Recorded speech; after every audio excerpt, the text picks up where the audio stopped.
तलवारों पे सरवार दिए, अंगारों में जिस्म जलाया है, तब जाके कहीं हमने सर पे ये केसरी रंग सजाया है।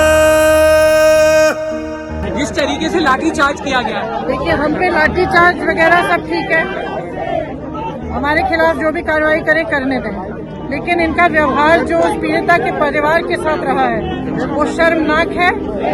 और ऐसा अन्याय हमने देखा नहीं है कि जो हिंदू धर्म के रखवाले अपने आप को कहते हैं, जो सरकार हर छोटी चीज पर धर्म का नाम लेती है, उस सरकार ने एक पिता को अपनी बेटी की चिता को जलाने नहीं दिया। ये अन्याय है और ये व्यवहार है उनका उत्तर प्रदेश के वासियों के साथ। ऐ मेरी ज़मीं अफसोस नहीं, जो तेरे लिए 100 दर्द सहे, महफूज रहे तेरी आन सदा, चाहे जान मेरी ये रहे ना रहे। मेरी ज़मीं महबूब मेरी, मेरी नस नस में तेरा इश्क बहे, फीका ना पड़े कभी रंग तेरा, जिस्मों से निकल के खून कहे।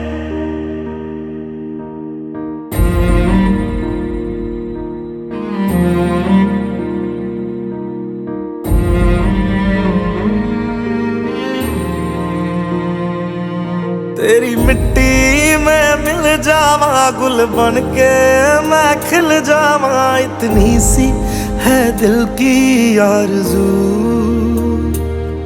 तेरी नदियों में बह जावा, तेरे खेतों में लहरावा, इतनी सी है दिल की आरज़ू।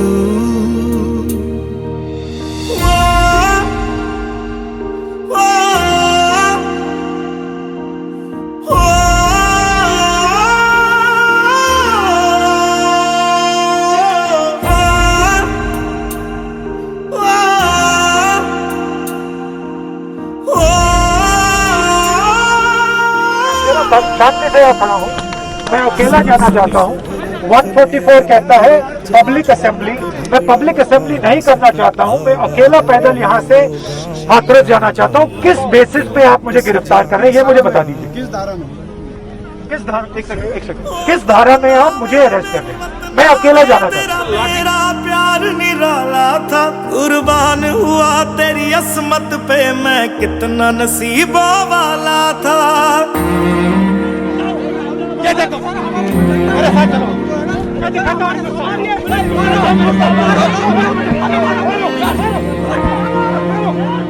तेरी मिट्टी में मिल जावा, गुल बन के मैं खिल जावा, इतनी सी है दिल की आरज़ू।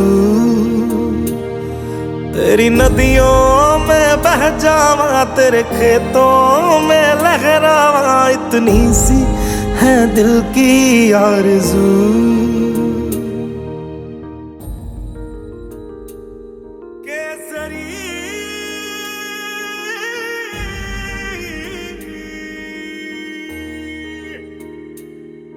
ओ हीर मेरी तू हंसती रहे, तेरी आंख घड़ी भर नम ना हो, मैं मरता था जिस मुखड़े पे, कभी उसका उजाला कम ना हो।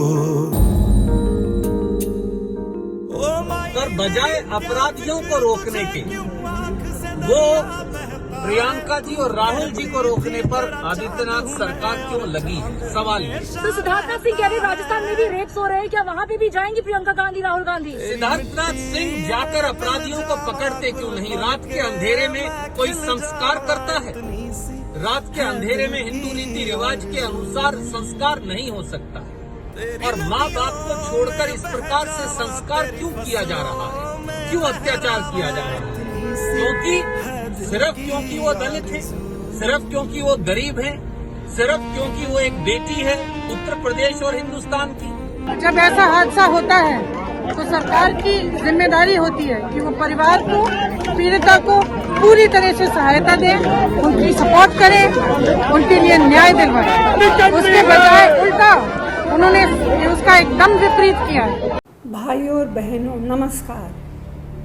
आज देश के करोड़ों लोग दुख और गुस्से में हैं। हाथरस की मासूम लड़की के साथ जो हैवानियत की गई वो हमारे समाज पर एक कलंक है। मैं पूछना चाहती हूँ, क्या लड़की होना गुनाह है? क्या गरीब की लड़की होना अपराध है? उत्तर प्रदेश सरकार क्या कर रही थी? हफ्तों तक पीड़ित परिवार की न्याय की पुकार को सुना नहीं गया। पूरे मामले को दबाने की कोशिश की गई। समय पर बच्ची को सही इलाज नहीं दिया गया। आज एक बेटी हमारे बीच से चली गई। मैं कहना चाहती हूँ, हाथरस की निर्भया की मृत्यु नहीं हुई है, उसे मारा गया है एक निष्ठुर सरकार द्वारा, उसके प्रशासन द्वारा, उत्तर प्रदेश सरकार की उपेक्षा द्वारा। जब वह जिंदा थी उसकी सुनवाई नहीं हुई, उसकी रक्षा नहीं हुई। मृत्यु के बाद उसे अपने घर की मिट्टी और हल्दी भी नसीब नहीं होने दी। उसे उसके परिवार को सौंपा नहीं गया। एक रोती बिलखती माँ को अपनी बेटी को आखिरी बार विदा भी नहीं करने दिया गया। यह घोर पाप है। जोर जबरदस्ती करके लड़की की लाश जला दी गई। मरने के बाद भी इंसान की एक गरिमा होती है। हमारे हिंदू धर्म उसके बारे में भी कहता है, मगर उस बच्ची को अनाथों की तरह पुलिस की ताकत के जोर से जला दिया गया। ये कैसा न्याय है? ये कैसी सरकार है? आपको लगता है आप कुछ भी कर लेंगे और देश देखता रहेगा? बिल्कुल नहीं। देश बोलेगा आपके अन्याय के खिलाफ। मैं कांग्रेस पार्टी की तरफ से हाथरस के पीड़ित परिवार की न्याय की मांग के साथ खड़ी हूँ। भारत सबका देश है। यहाँ सबको इज्जत की ज़िंदगी जीने का अधिकार है। संविधान ने हमें ये अधिकार दिया है। हम भाजपा को संविधान और देश को नहीं तोड़ने देंगे। जय हिंद। नमस्कार साथियों, आज एक बहुत ही शर्मसार कर देने वाला दिन है हमारे लिए। हमारा देश, हमारी संस्कृति, जहां हमेशा से ही महिलाओं की पूजा होती है, वहां पर आज हम देख रहे हैं कि महिलाओं की एक तरीके से दुर्गति की जा रही है। एक सरकार के द्वारा, एक सोच के द्वारा जो हमेशा चाहती है कि महिला पुरुषों के नीचे रहे और उसको कभी न्याय ना मिले।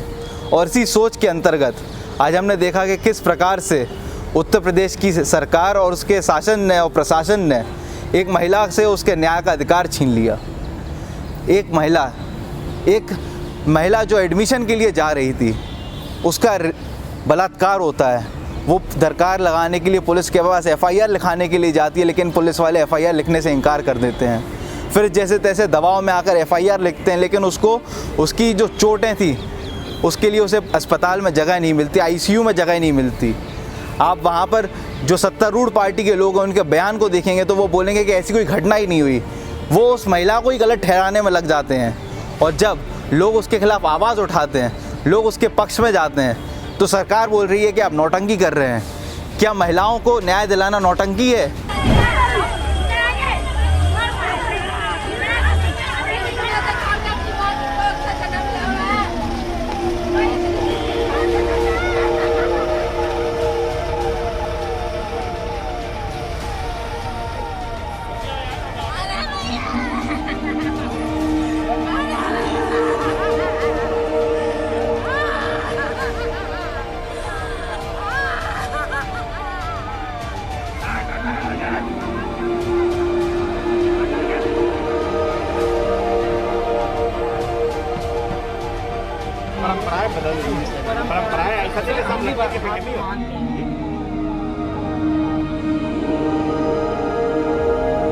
सर, हमारे ऊपर प्रशासन दबाव बना रहा था कि आप रात में ही इसके अंतिम संस्कार को कीजिए। आप इस बारे में डीएम साहब से पूछना है। डीएम साहब से आपकी बात हुई है? डीएम साहब से बात हुई है आपकी? डीएम साहब से बात हुई है आपकी? डीएम साहब से बात हुई है आपकी? डीएम साहब से बात हुई है आपकी? सर, ये क्या चल रहा है? डीएम साहब से बात हुई है आपकी?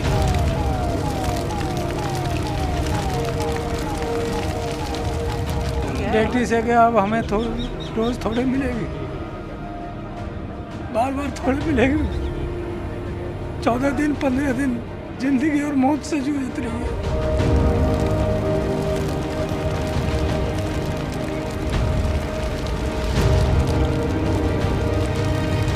उन्हीं लोगों ने चला दी ना, बाप नहीं था, भाई नहीं था। अमानवीयता का सबसे बड़ा उदाहरण है। आपकी सरकार कितनी अमानवीय है, क्या क्या हो रहा है उत्तर प्रदेश में, और आप जिम्मेदारी नहीं ले रहे। क्यों हमने आज तक उस महिला की जो मांगे थी उसको नहीं सुना? क्यों इतना मजबूर हुए कि विपक्ष के नेताओं को वहां जाना पड़ा? क्यों आपने अपनी जातिवादी सोच से ग्रसित होकर आज तक उन दरिंदों के खिलाफ कोई एक्शन नहीं लिया था? और एक्शन तो छोड़िए, जब वो जीवित थी उसके बाद मरने के बाद भी आपने उसे न्याय नहीं दिया, मिट्टी का तेल डाल के जला दिया। ये कौन सी संस्कृति है? भारतीय संस्कृति में तो कभी ऐसा नहीं होता था कि आप किसी की भी बेटी को, किसी की बहू को, किसी की माँ को आप जला दें।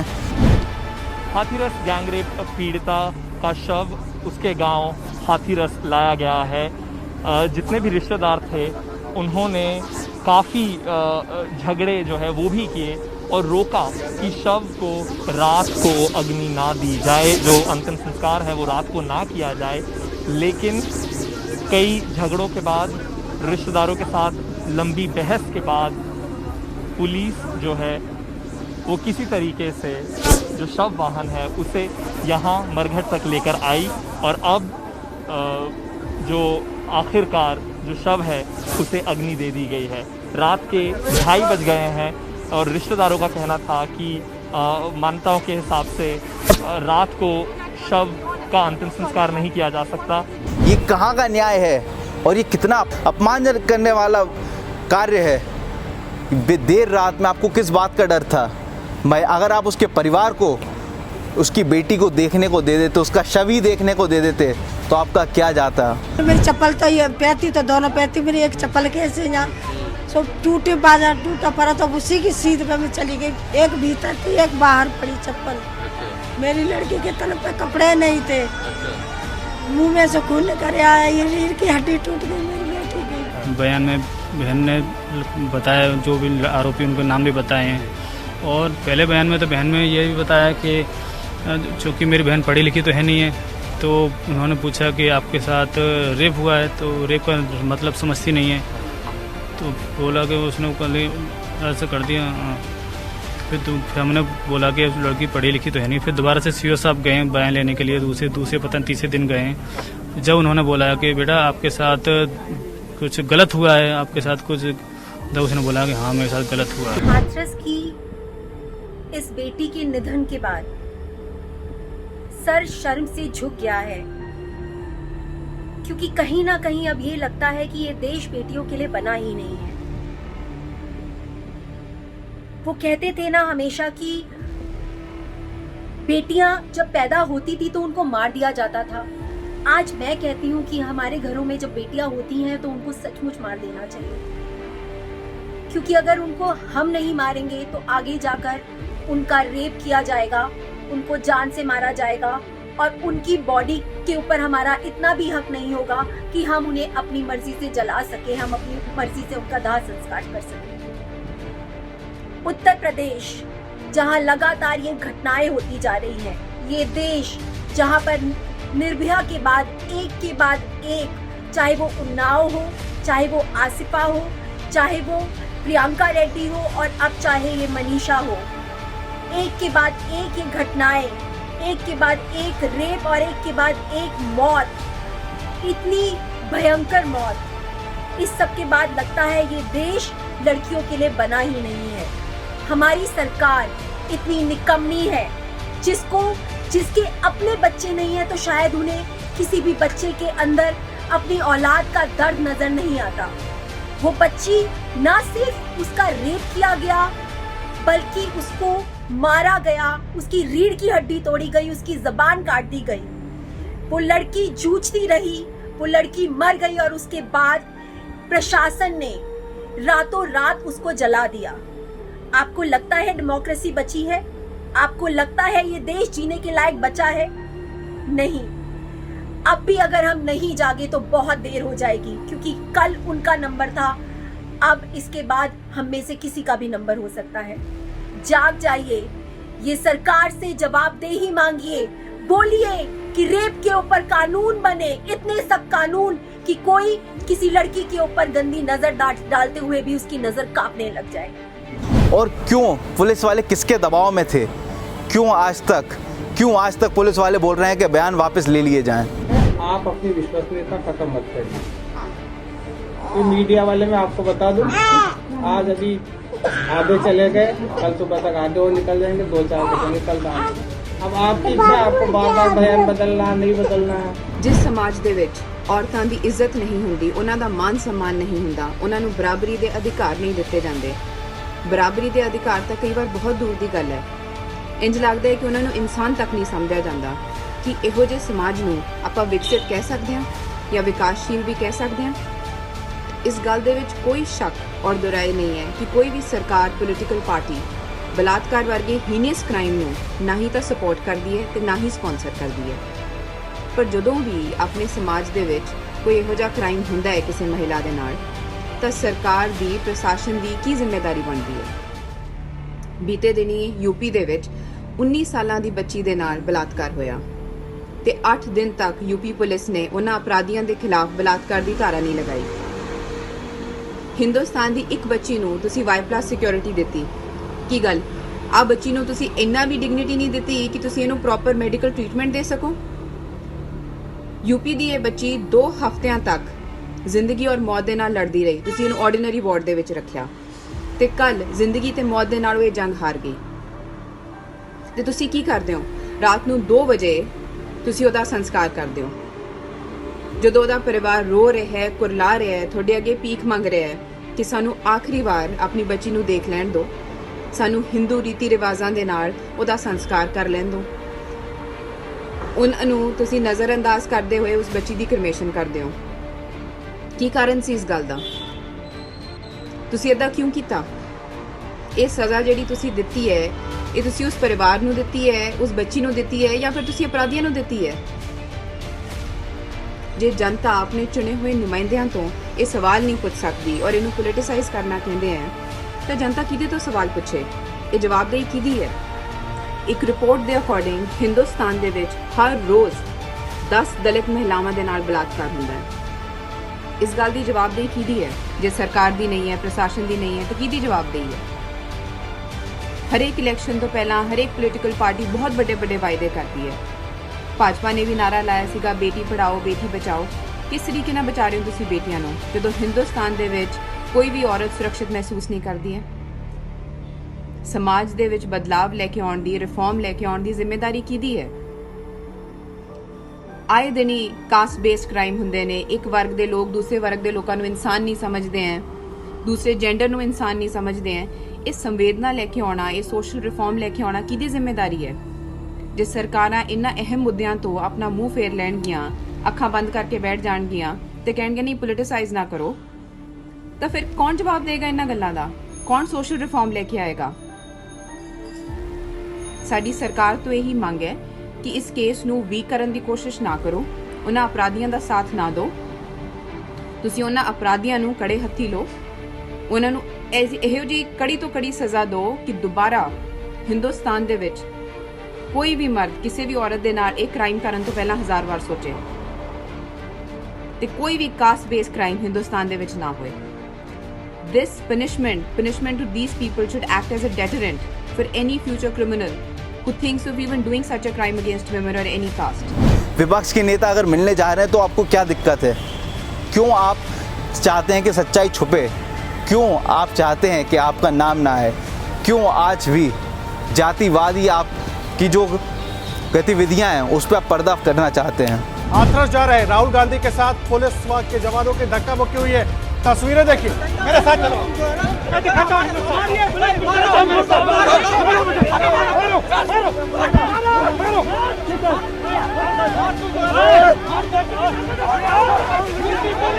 ये देखो, ये देखो, मेरे साथ चलो, मैं दिखाता हूं।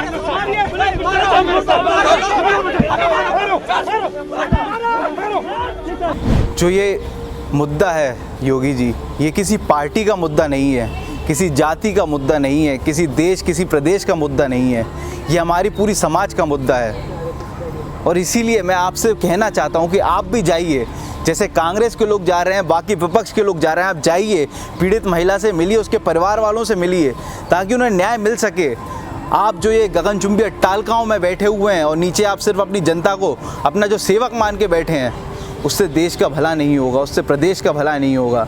मुझे आज भी याद है 2012 में जब निर्भया कांड हुआ था, तो सभी नेता, चाहे वो विपक्ष के हों या पक्ष के हों, वो गए थे, उन्होंने मदद करी थी, पूरा जोर करा था, उन्होंने कभी पर्दा डालने की कोशिश नहीं की थी, उन्होंने सामने आके गलती मानी थी और उन्होंने बोला था कि हमें इस गलती से सीख लेनी चाहिए। लेकिन आज आप उसके विपरीत जो विपक्ष के नेता आवाज़ उठा रहे हैं, आप उन्हीं को दबाने में लगे हैं, उन्हीं को नज़रबंद करने में लगे हैं, उन्हीं को जेल में डालने में लगे हैं, उन्हीं को लाठियाँ मारने पर लगे हैं। इस प्रकार से आप किसको न्याय दे रहे हैं? ना पीड़िता को दे रहे हैं, ना बाकी लोगों को दे रहे हैं, आप सिर्फ न्याय उन लोगों को दे रहे हैं जो बलात्कारी हैं।